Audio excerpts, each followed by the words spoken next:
Today, we are making 3 different cookies. Now, each recipe makes one giant cookie and is guaranteed to cure any cookie craving you might have.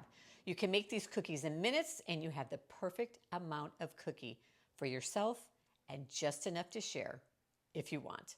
So join me in the kitchen as we make small batch recipes with big taste.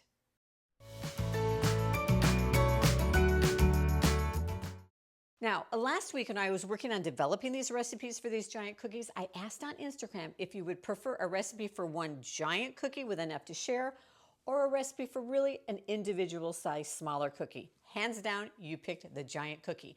Now, when I say giant, I mean about the size of my hand.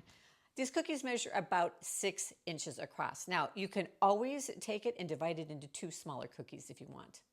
So we're going to start with a peanut butter cookie today, and we are going to use 2 tablespoons of peanut butter. Now, I am using creamy peanut butter, but if you prefer a little crunch to your cookie, go ahead and use crunchy peanut butter.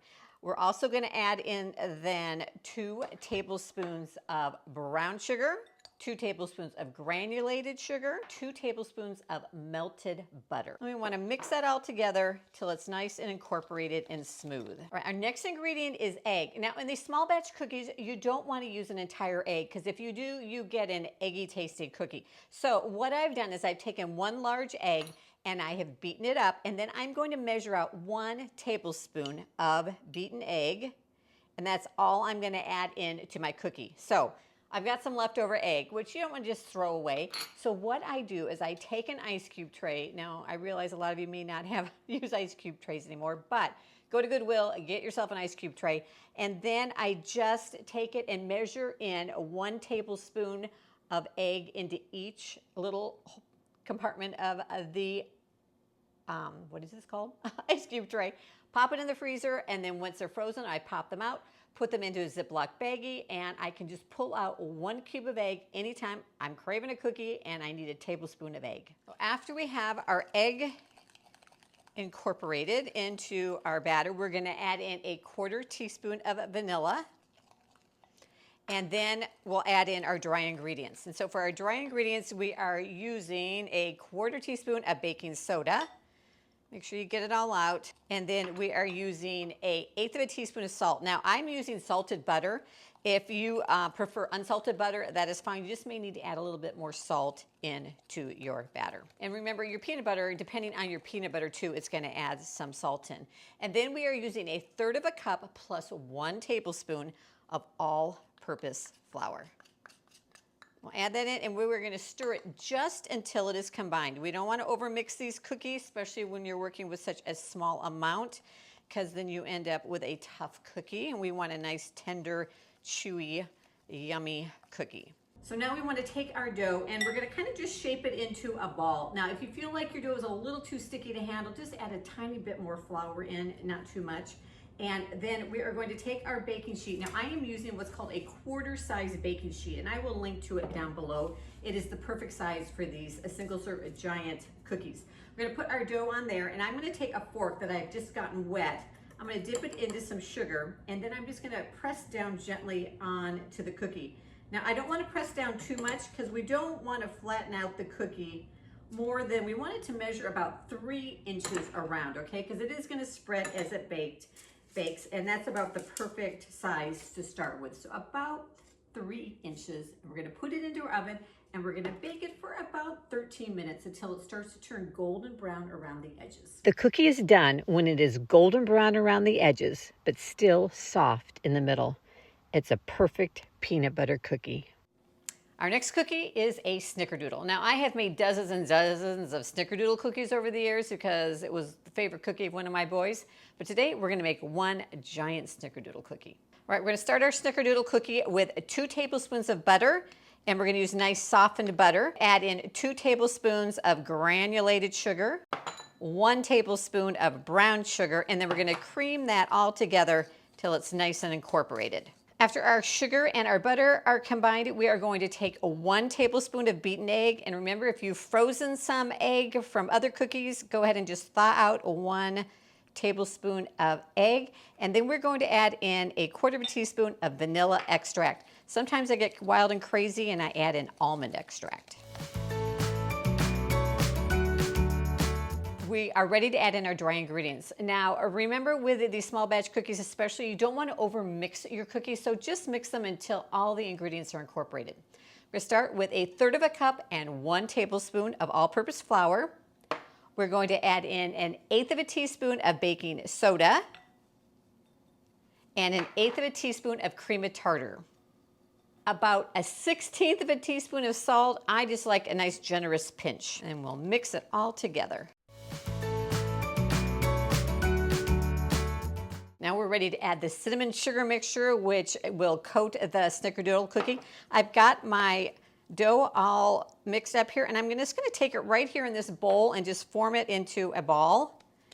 And then I'm going to take 1/2 tablespoon of sugar and 1/4 teaspoon of cinnamon that I've mixed together and just pour it right in the bowl, and then just roll the cookie around in it to coat it in that cinnamon sugar mixture. Okay, we're going to take our 1/4 size sheet pan, and I have lined it with some parchment paper. We're going to take our dough here, and then I'm going to just gently push down on it. Now for this cookie, I want to push down so it's about 4 inches across. You don't have to be exact. All right, and it's ready to go into our 350-degree oven for about 13 to 14 minutes. You'll know your Snickerdoodle cookie is ready when it is lightly golden brown around the edges and soft in the middle. So we're ready to make our third and final cookie today, a sugar cookie. And I'm going to show you how to make it 2 different ways. First way, we're going to add in some sprinkles. It's a real celebration in a cookie. And the second way, my personal favorite, is we're going to add some frosting. Now, if by some chance one of the 3 cookies we made today is not your favorite cookie, go ahead and leave me a comment down below and let me know what your favorite one is, and we'll work up a recipe for it. But I also do have an individual giant size chocolate chip cookie video here that I'll link to up above. So if chocolate chip is your favorite, make sure you check it out. So for a sugar cookie, we're going to add in 2 tablespoons of softened butter. Just take your spoon and smash it a little bit. We're going to add in 1/4 of sugar. Mix that together. And then you have your choice here. You can just use vanilla extract, but in my sugar cookies, I like to add in almond extract. So we're going to add in 1/4 teaspoon of almond extract. We're going to add in 1 tablespoon of beaten egg. Get that nice and incorporated, and then we are ready to add in our dry ingredients. We've got 1/3 of a cup plus 1 tablespoon of flour, 1/8 of a teaspoon of baking soda, and then a nice healthy pinch, which is really about 1/16 of a teaspoon of salt.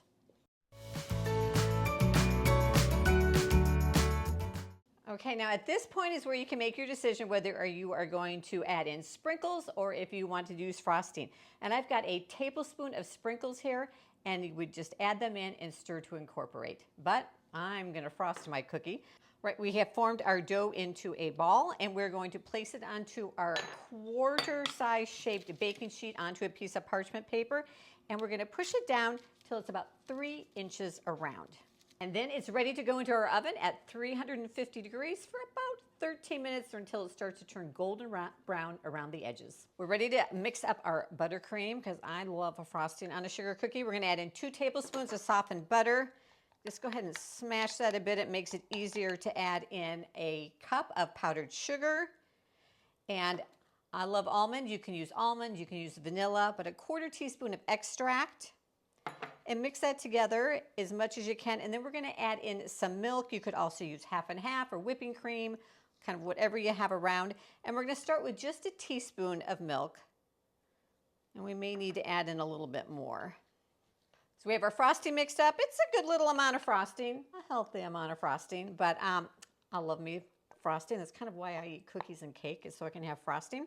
So as soon as our cookie finishes baking, we'll let it cool, and then we'll go ahead and frost it. Our sugar cookie is done when it's lightly golden brown around the edges. Now, if you've added sprinkles into it, let it cool for a minute or 2, and it is ready to eat.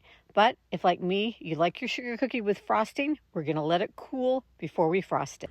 All 3 cookies are ready to go. So next time that cookie craving hits, we've got you covered. Snickerdoodle, peanut butter, and a sugar cookie. Now, the recipes for all 3 of these cookies, there are links to them down below in the description. They're over on my blog at yourhomebasedmom.com. And for me, I'm always going to choose the sugar cookie with frosting. We'll see you in the next video.